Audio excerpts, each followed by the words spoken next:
Okay, we're going to go ahead and get started. Make sure that you're on mute just so that there isn't any background noise, and we're going to go ahead and just kind of get started with nuts and bolts. First of all, again, I just want to say thank you so much for everything that you have done this first semester to support our new teachers. As I have mentioned, y'all are the reason why this program works so well, and we are getting a lot of great feedback from our new teachers in the surveys regarding just the support that they're receiving. So we're just going to keep on plugging forward, and hopefully we'll be able to kind of train these new teachers up. So as you know, some of you have some middle of the year hires, and so what will happen is hopefully HR is kind of keeping up to speed with these new hires, and so I will populate them on the new teacher mentor spreadsheet, and I will kind of tag you in it, or I also will send an email to your administrators if a mentor has not been assigned, and I will copy you in on that correspondence. But I know some of you probably know now that you have some new teachers, so either let me know, populate it on the new teacher mentor spreadsheet. I know I've already been in contact with a couple of y'all, and then we'll just try to make sure that we can get all of that information, like the email and the book and everything, sent out to them and to their mentor. So that's just seems to be the most effective way for us to make sure we're not letting any of our new teachers fall through the cracks. So we also have First Year Teacher Academy training sessions in the spring. I do want to let you know that these are a repeat of the fall sessions. So essentially, when you have a new teacher hired, they are to complete the new teacher induction, which is right now it's an asynchronous session in their First Year Teacher Canvas course. First Year Teacher Academy Day 1, First Year Teacher Academy Day 2, and then your 4 meetings. And through those 7 training sessions, we pretty much cover the bulk of the book, the new teacher induction book. So if they completed First Year Teacher Academy sessions in the fall, they do not need to attend those in the spring. Okay, so I have had a couple of questions. If they're not sure about it, they can send me an email. If you want to know who has completed the sessions, I can send you a screenshot of my documentation as well.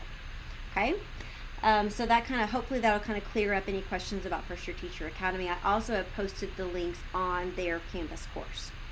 Mentor training, I know most of you have completed Mentor Training 101 and 102, whoop, whoop, so thank you so much. If you have not reached out to me, there still is the asynchronous version that will be available until March after spring break. And then also I'm debating whether or not I'm going to do 1 or 2 more rounds of synchronous sessions. I had some folks join me last week during intercession, and I might have another in the next couple of weeks as well, but I just want to kind of gauge to see if anybody needs it or if they want it. Also, weekly Google form entries, we're kind of starting those back up. So when a new teacher is hired, middle of the year hires is kind of who I'm targeting right now.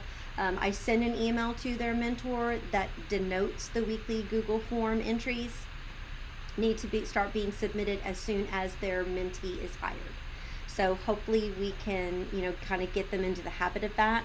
I am going to post a weekly reminder in the calendar on Canvas, but I will tell you that I know that most people have their notifications turned off. Some lead mentors have said that they've created either an Outlook reminder or a Google Calendar reminder. That is completely up to you. As I think the only time that this would be something that would really be beneficial is if you have maybe heard some rumblings from some of your new teachers that either their mentor is not meeting with them, or if you have a teacher mentor who you know is just kind of a repeat offender of not at least documenting. And I know that we're not going to document every single week. I'm going to tell you, I got to when I was kind of going through all the submissions for the middle of the year, like for the end of the first semester, I was even down to if they even just submitted once a month. And just like, we just need some documentation. I'm definitely not going to say that out loud to any teacher mentors, but we definitely want them to kind of get into that habit. Also, Eplcs, again, I'm going to send out an email tomorrow about Eplcs. It's just forwarded from Lead Forward. Please do not feel like you have to do the Eplcs. They are not in any way, shape, or form mandatory. However, I would love some feedback on if they're even beneficial. because it is something that we pay extra money for. And so I'm trying to decide if that's something that we're going to use again next year, or if we're going to maybe just do some PLCs in-house, and just kind of move away from the Lead Forward. You get an hour's worth of credit. Any feedback you want to give me is great, but please do not feel like you have to do them. That is not what I'm saying. I just would like some feedback if you have the time. Observations are still on. So first year teachers are able to complete one full day of observation per year. So if they already completed their observation day, they should not do another one in the spring. Also remember that we've got second year teachers who can do it as well. I also know that this is not something that all people can do because of the obvious substitute crisis that we're in. So it is not mandatory this year, but we do know that our new teachers reap a lot of benefits from observing other teachers. So if you can possibly help make it happen, if your teacher mentors can make it happen, if there's any way that I can help make it happen, please let me know. And again, that subcode is subcode 56 that they can use. And then lastly, I really enjoyed meeting with all of the lead mentors. I met with almost all of you. A couple of you I was not able to meet with, and that was probably my scheduling errors, and I apologize. However, y'all had some great ideas, and one of the ideas was just for us to kind of meet more often, face to face. Right now I know we're going to kind of table that idea, but definitely wouldn't be mandatory. But if anybody wants to meet face to face or virtually, just to kind of banter on, how you're encouraging your new teachers, or how you're working with the new teachers and the mentors at your campus, and just to kind of brainstorm together and collaborate. Another great suggestion was to share our lead mentor meeting attendance documents. And so I have created a mock email that I'm going to allow you, or encourage you to send out to your administrators. It just kind of reminds them who you are, what your role is, what these lead mentor meetings are all about. And then you're going to share your lead mentor attendance document with your administrator or administrators if you're in a cohort. Now, somebody in the earlier meeting brought up a really good point. Are they going to remember who their first and their second year teachers are? So I think maybe I might need to drop a roster on the page somewhere so that they can see who their who their first and second year teachers are. Okay? So that's something that we're going to kind of flesh out as well. Do you have any questions about any of these reminders before we move on to the lead mentor meeting number 3? Oh, okay. Y'all are so quiet. All right. Here I'm going to go ahead and drop in the forced copy for the presentation. This one is pretty much exactly what we did last year. There are a few little tweaks that I made. And so we'll go through that, and then you'll be free to go. Okay, so as I mention every time, I always have this for you for a forced copy for you so that you can kind of tweak it to make it your own, shorten it, whatever you want to do, take out the slides that you don't want. And there are a couple of slides in here that you will choose one or the other. All right, so lead mentor meeting number 3. We're going to start with a check-in, just kind of to gauge the temperature. As we know, it's MOI. You pretty much are going to hold this meeting sometime between mid-January and mid-February. I definitely wouldn't let it go too much past that because it might start to kind of creep up. The next meeting might start to creep up on you. So we're going to kind of check in with our new teachers, kind of see how they're doing. And then we're going to talk about Chapter 7, which is brain-friendly instruction. And then we're just going to kind of review the program overview, and we're going to talk about, we're going to remind them to complete their surveys as well. Oops, I don't know why that just did that, but hold on. My apologies. Why did that just do that? Great. Sorry.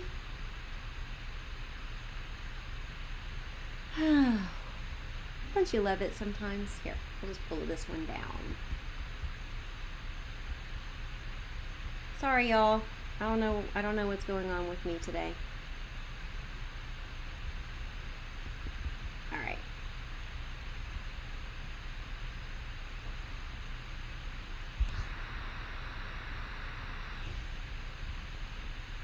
So we're going to check in.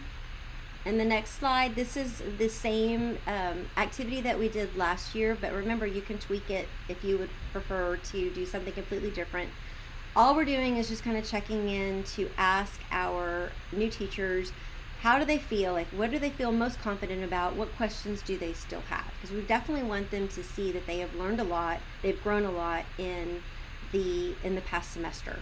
So you will see that in the bottom of this slide, there is a forced copy of a presentation, a Google slide presentation that they can or that you will make before your meeting with them, and then you will assign them each a slide, and then they will just kind of generate their responses on what they feel most confident or what questions they still have.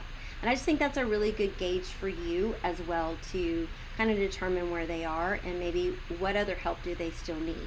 Do they still need help from the digital learning team, which, by the way, our digital learning team is now up to speed and running at full capacity, so we're super excited about that. They were down to just one person, and now they're back up to 4, so that's pretty exciting. And then also, or do they need help from a behavioral specialist? Do they need help from an IDF, etc.? So a lot of times I know that our special ed teachers are really struggling right now. So any special ed teachers that have specific questions, I would love to know about those questions, because I really am working with the special ed department to help support our first year special ed teachers. And I know many times their questions are questions that we just can't answer. So you will look on the next slide, and this again is just what we worked on last year. It's the same presentation. It is basically a 2-minute snippet from an Eplcs, and it basically models how new teachers could use this with their students.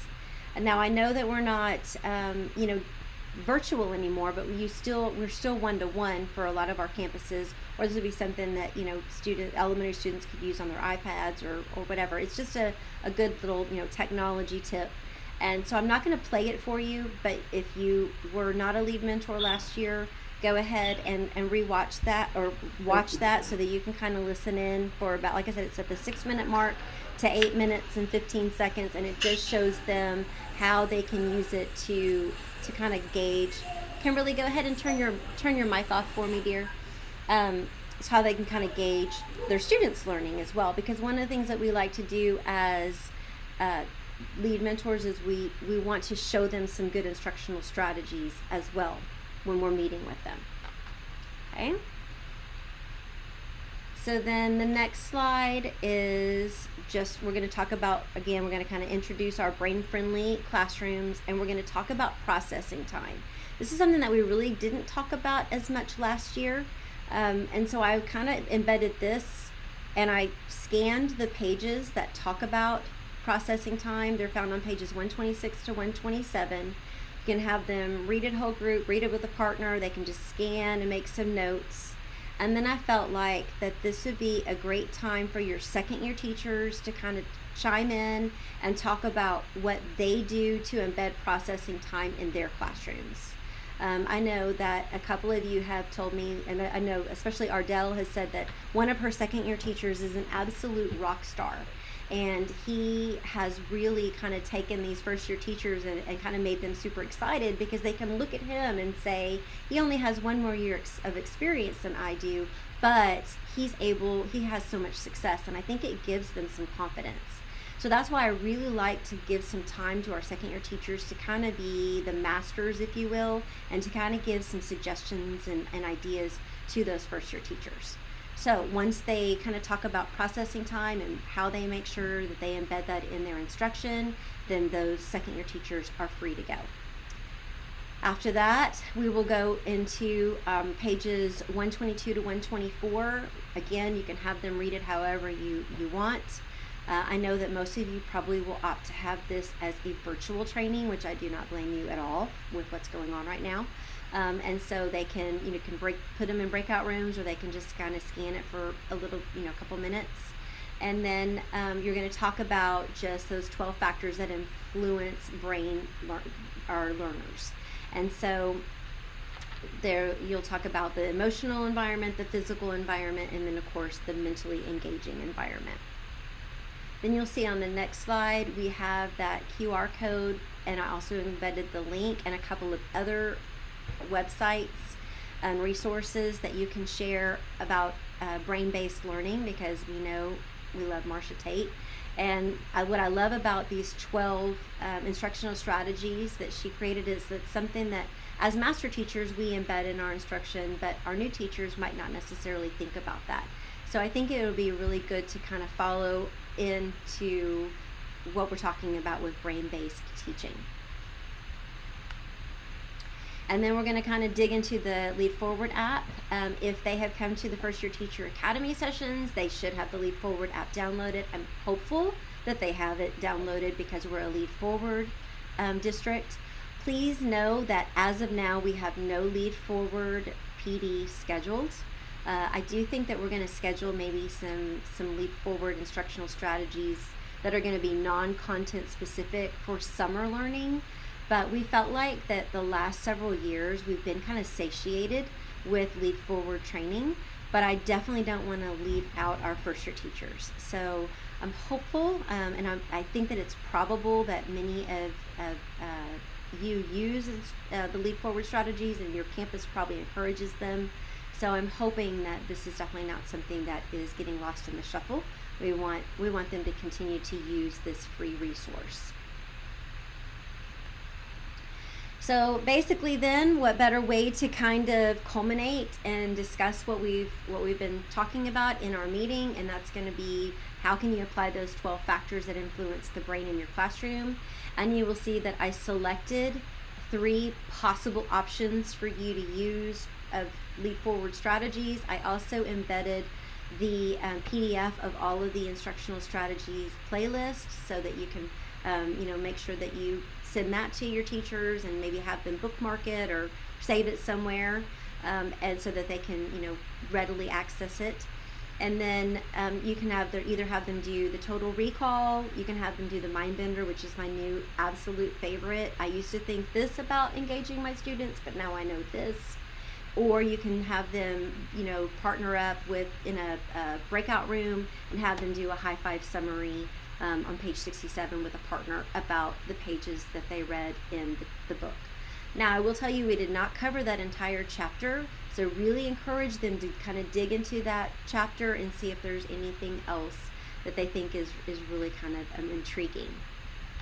But I know that we definitely can't cover the whole chapter in that little 30-45 hour long meeting you're going to have. Or if you don't want to do one of the Lead Forward strategies, I have a Jamboard where you can make a forced copy of it and you can have them share their ideas there. Totally up to you. So either you'll do one of the Lead Forward instructional strategies or the Jamboard. And then we know, of course, a teacher's best defense against behavior problems is an engaging lesson, quoted by Marcia Tate. And so we definitely want to just kind of remind them that when they're engaging their learners, they're going to have fewer disruptions and fewer behavior management issues. And we just want to take a little bit of a moment to celebrate the fact that they made it through the first semester, and that this is just kind of a good time to refine and reflect our practices as teachers. And then again, y'all can kind of decide what you would like to do to kind of celebrate and think about how they've grown this year. Very, very quick overview about Project Goal and how first year teachers, they get the support from the lead mentor with those 4 meetings. They meet with their teacher mentor one-on-one weekly, hopefully. They're able to engage in those observations. They give feedback to the Project Goal leaders through those surveys, which we're going to talk about again in just a second. And then they complete those 3 First Year Teacher Academy sessions. So then, of course, we've got the survey, and then we've got the bit.lys for those surveys. I think at last count, we had about 100 first year teachers and about 25 second year teachers. So we're only about a third of the way there for first year teachers, and I don't know, maybe an eighth of the way there for second year teachers. So we definitely want the feedback. I mean, I'm not going to tell you that all of it's fabulous. I know some people, are kind of like, oh, I already know all of this, or, they get a little frustrated sometimes. But you know what? We're going to keep offering the support because because they need it. And what's funny is, in retrospect, so many of them realize, that they need this support. And then last reminder is just to make sure that they're in that Canvas course. I am hand enrolling every single first year teacher when I receive their name. So everybody should probably be in the course, and just have them remember to look for announcements, because we give announcements about First Year Teacher Academy, observations, etc. That's it in a nutshell.